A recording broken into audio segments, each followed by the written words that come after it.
heavy metal atrajo la atención del mundo por primera vez en los 80.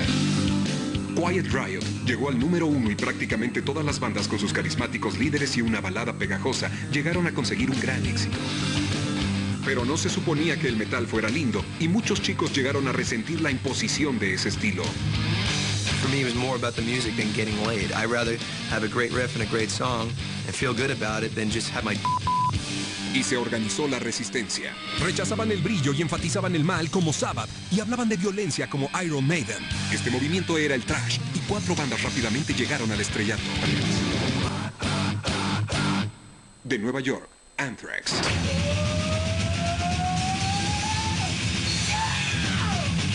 We enjoyed playing fast. We wanted to go faster. That simple. Let's go. What can we do? De California, Slayer. You can only write and embellish upon things you know about, and I'm a big horror movie fan. Boing, you know, and I gotta kill people. De Los Ángeles, Megadeth. It was actually getting it on your guitar. Like it or not, we exposed the United States and the rest of the world, for that matter, to this type of music. There's only one thrash band around that I know of, and that's Metallica, which they're playing tonight at 7:30, and I suggest that everybody gets down here right now and see the best thrash in the United States of America! Y los líderes de la revolución, Metallica. With the exception of 3 godfathers of metal, Sabbath, Priest, Maiden, possibly the next most important band in the last 20 years, as far as metal is concerned, is definitely Metallica.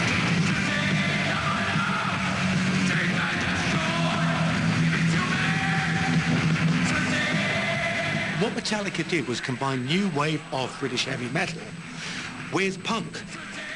You ended up with an American Motorhead to some extent, and the kids were relating to them because they were different.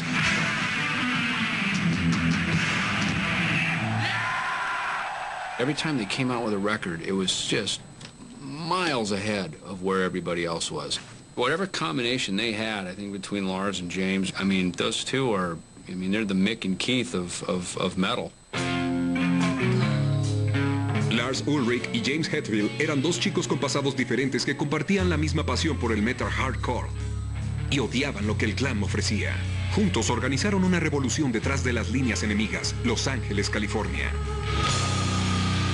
It was 1982 and Motley Crue had just put out Too Fast for Love.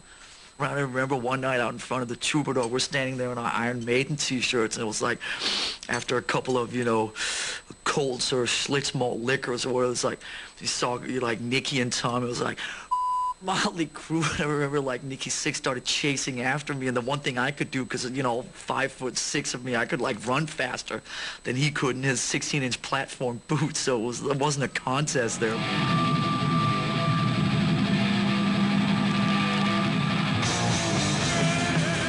LA just didn't treat us well. We had this aggressive style, and I recall at the Troubadour, there was a security guy throwing chairs at us, you know, at sound check, going, "Get out of here, you punks." You know, they thought we were punk rock, you know. We'd be up on stage playing, and people were fluffing their hair over at the bar. And that's not what music was for us. We're gonna play louder, we're gonna play faster. We want some attention. So really, all the posers in LA helped develop our style.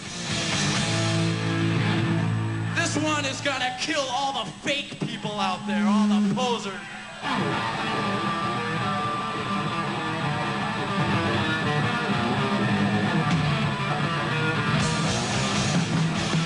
Let me tell you, we go way back with Metallica, Rat. Because at the time, our drummer was rehearsing with Lars. Those guys hated what was happening.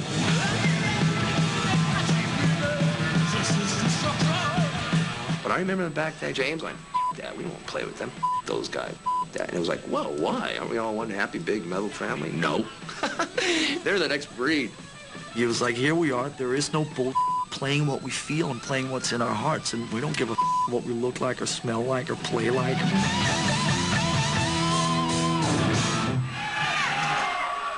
Metallica tenía la actitud y la ambición, pero en Los Ángeles lo que no tenían era un público. Demasiado punk para el metal y muy metal para el punk. Eran ridiculizados o ignorados.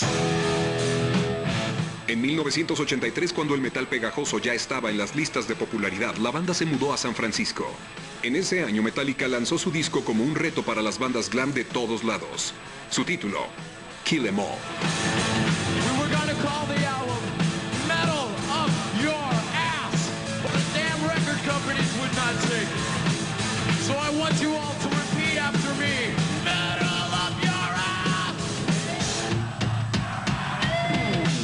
Their first record was as metal as you can get and with more attitude and this and that, and everybody's been influenced by it. I bought Kill 'Em All by Metallica going through the import section in my vinyl record store, and I picked it up and I turned around, I go, these are the ugliest humans I've ever seen in my life. I have to buy this.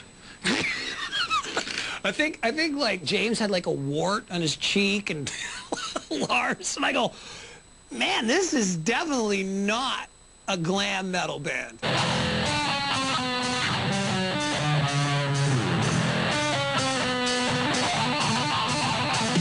Thank God for Metallica.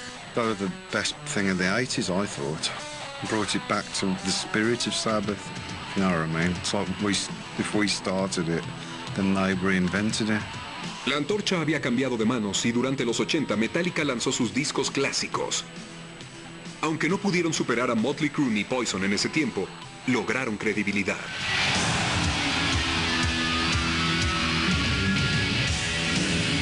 En 1988, cuando las bandas de melenudos desaparecían, Metallica fue nominado para el primer premio Grammy de Heavy Metal. I'm Kurt Loder back with another Grammy report. And one of the biggest names making its TV debut tonight is Metallica.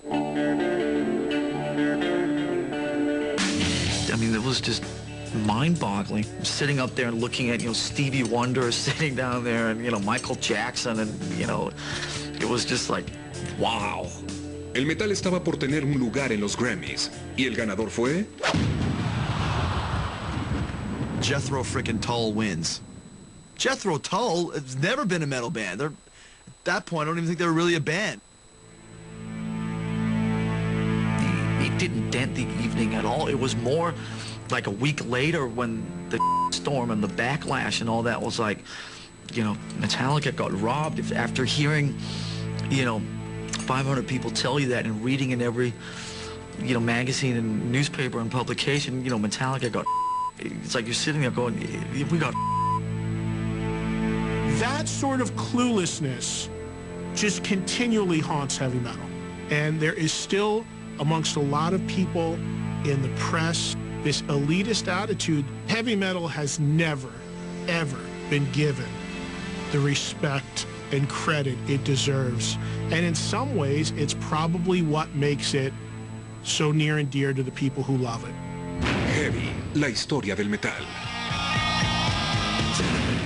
You knew you were going to get a show that was very unpredictable. And if there was something that got under the craw of Axl, he would tell it. We never know how we're going to end a show. If we're going to do an encore or if I'm going to get pissed off and leave. Because something always happens at the end of a show. Heavy, la historia del metal.